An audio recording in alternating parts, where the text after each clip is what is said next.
Filou vient de démissionner du COJO. Filou, Jean-Philippe Gatien, le champion du PIN, médaille d'argent à Barcelone, champion du monde en 93.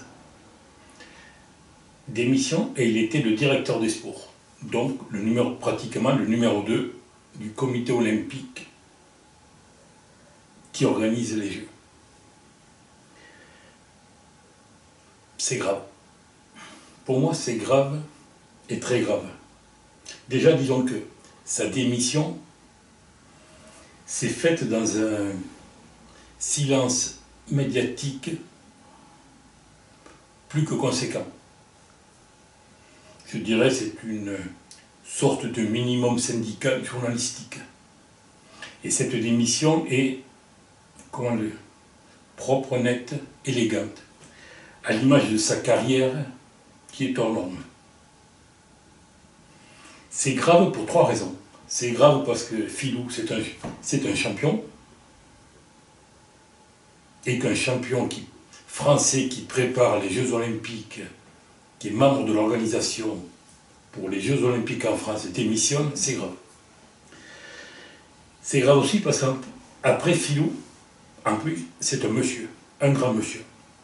Et je parle en connaissance de cause, puisque j'ai eu le plaisir de le connaître depuis les années 86, 87, à l'époque où il était encore junior, et il était rentré à l'INSEP et était dirigé, coaché par son coach de toujours, Michel Gadal, un grand serviteur du sport. Je vais vous raconter une anecdote. À cette époque-là, donc, je collaborais avec eux, et Michel, donc on était début de la saison 91, me dit, en 92 on a les Jeux, donc on a l'objectif, et pour 91, ça serait bien de trouver quelque chose qui puisse resserrer les liens de l'équipe. Puis une idée, voilà en gros ce que me demande Michel. Bon, écoute, je vais réfléchir, et 2-3 jours après, je reviens le voir, et je lui dis, écoute, on est tous d'accord qu'on est meilleur quand on joue à la maison qu'à l'extérieur. Donc, il faut s'approprier Barcelone. Il faut que Barcelone, ce soit chez nous. Donc, on va les pisser à Barcelone. On va les pisser à Barcelone. C'est un simple problème d'éthologie. Tous les animaux le font. Il n'y a pas de raison que nous, les êtres humains, on ne le fasse pas. Et au mois de juin, fin de la saison, toute l'équipe de France en vélo est partie, a relié Paris à Barcelone, avec des étapes de 60-70 km, accueillis le soir par des clubs de PIN, avec petite réception, et ils ont été pissés. Bon, super. Bon, les résultats, vous les connaissez, mais... C'était une anecdote que j'avais envie de vous faire partager. Donc, c'est grave parce que Filou, c'est un champion, Filou, c'est un monsieur, et quand un monsieur démissionne, il vaut mieux savoir pourquoi, quelle est la vraie raison. Les raisons invoquées sont des raisons élégantes, mais c'est pas je suis sûr que ce n'est pas les vraies raisons. Et en interne, je pense qu'il serait impératif de connaître les vraies raisons. Et je ne suis pas sûr que cela ait été fait. Troisième raison, c'est grave parce que nous sommes à 18 mois des Jeux, et donc je ne suis pas encore sûr non plus que tout soit fait pour permettre à nos compétiteurs, à nos représentants, de faire les Jeux en toute sérénité. Et c'est pour ça que je fais cette vidéo. Je vais vous raconter une histoire. Dans les années 75 et 80, je débutais en tant que psychologue du sport, donc j'étais à Béziers, et lors d'un colloque, le DTN de la voile, Philippe Grandou, me demande d'accompagner l'entraîneur d'une des séries, les filles, Philippe Soria, un coach super compétent, donc de l'accompagner pour préparer les Jeux de Moscou. Ils sont à Port-Camargue, près de Nîmes, donc il me demande de l'accompagner. Et toute la saison, donc j'accompagne l'équipe de France, je suis avec eux. Un athlète se sélectionne pour les Jeux, donc devient sélectionneur olympique. Là, je vois des trucs habituels dans le sport professionnel et de haut niveau, à savoir à 6 h du matin, le compétiteur allait toquer à la porte de l'entraîneur et lui dire « T'as vu le temps? En fonction de ce temps, quelle voile je prends, comment j'aménage le bateau, quoi. » Donc, je veux dire par là qu'il y avait un investissement total et absolu de tous, ce qui est complètement légitime dès l'instant qu'on prépare des jeux, quoi, ou une grosse échéance. Bon, tout se passe très bien, tous les voyants sont au vert, sauf que nous sommes en 1980, 79-80. Nous sommes en géopolitique, en pleine guerre froide. Et à ce moment-là, qu'est-ce qui se passe? L'Union soviétique qui envahit l'Afghanistan. Les Américains disent, c'est quoi ce truc? Et le père Carter, Jimmy Carter, le président, dit, pour se rebeller, je boycotte les Jeux. Il prend son téléphone et il appelle tous ses alliés. Allô Valérie, puisqu'en France c'était Valéry Giscard d'Estaing le président, je boycotte, tu veux pas? Ok, on va boycotter. Notre président de la République, Giscard d'Estaing, se tourne vers le comité national olympique, lui dit « J'aimerais que vous boycottez, mais je vous laisse libre de choisir ». Là, pour une fois, le mouvement sportif, le comité national se rebelle et dit « C'est hors de question ».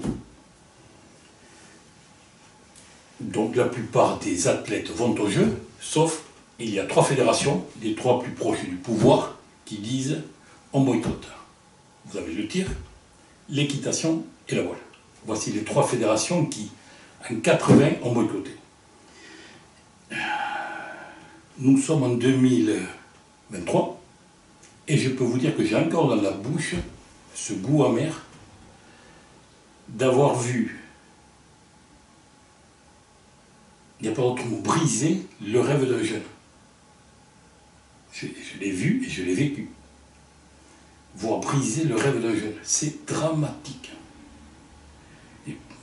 C'est d'autant plus dramatique que tout le monde sait qu'une vie réussie, c'est un rêve d'enfant réalisé. Donc briser en plein vol le rêve d'un jeune, scandaleux.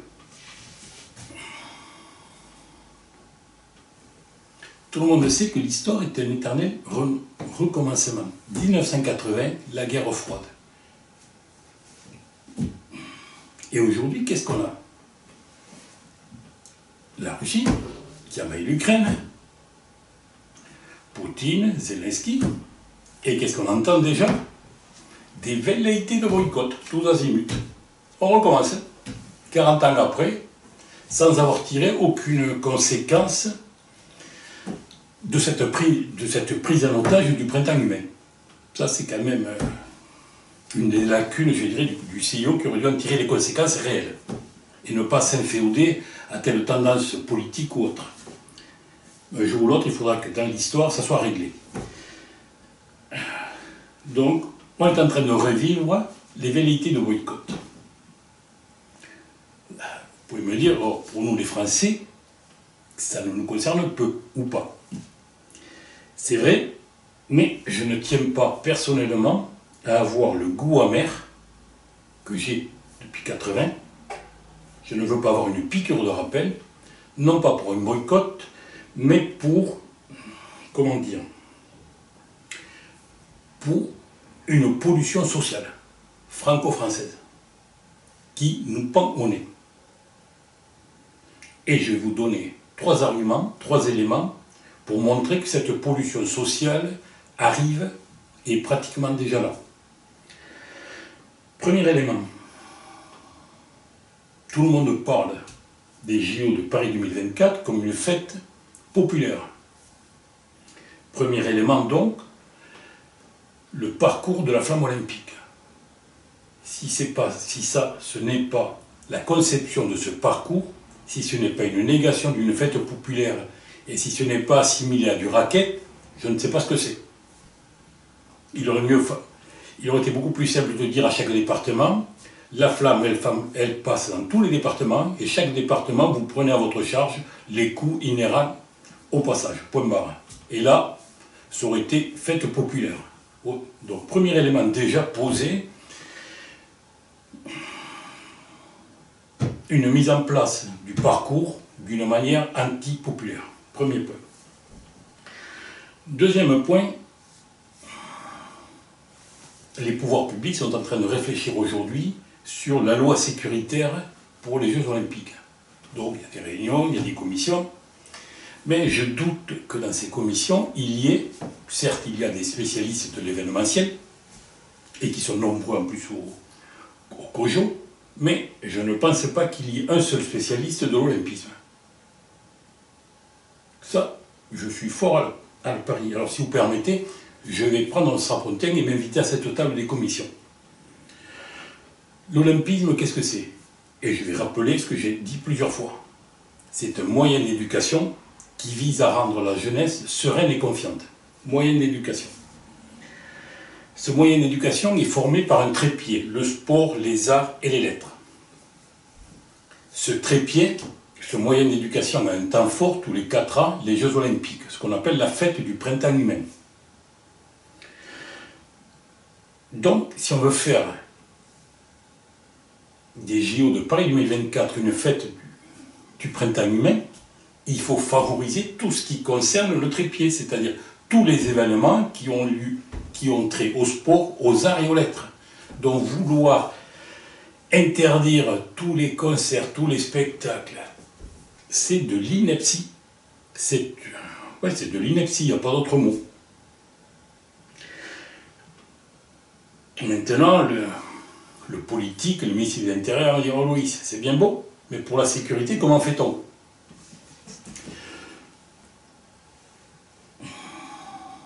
Quand on regarde, donc je vais essayer de répondre à la question, quand on lit les modalités de la sécurité et tous les contrôles pour l'accès aux sites olympiques où il y aura les compétitions, je peux dire qu'il serait complètement possible de partir sur l'idée que à l'intérieur il n'y a aucun policier dans une enceinte sportive. Strictement aucun. Les policiers sont dans la rue, autour, mais dans l'enceinte sportive, personne. Aucun policier. Et que la sécurité à l'intérieur du gymnase, à l'intérieur du stade, soit faite par le mouvement sportif lui-même. Nous avons assez de fédérations de sports de combat, que ce soit l'anglaise, la boxe française, le judo, le karaté, le kickboxing, le muay thai, le MMA. Nous avons assez de sportifs qui pratiquent des sports de combat, à qui on pourrait très bien leur demander d'assurer la sécurité à l'intérieur. Et s'il y a quelques hooligans qui veulent faire les hurluberlus, leur mettre 2 pipes dans la gueule, ça ne leur ferait pas de mal. Je veux dire, ça n'a jamais tué quelqu'un.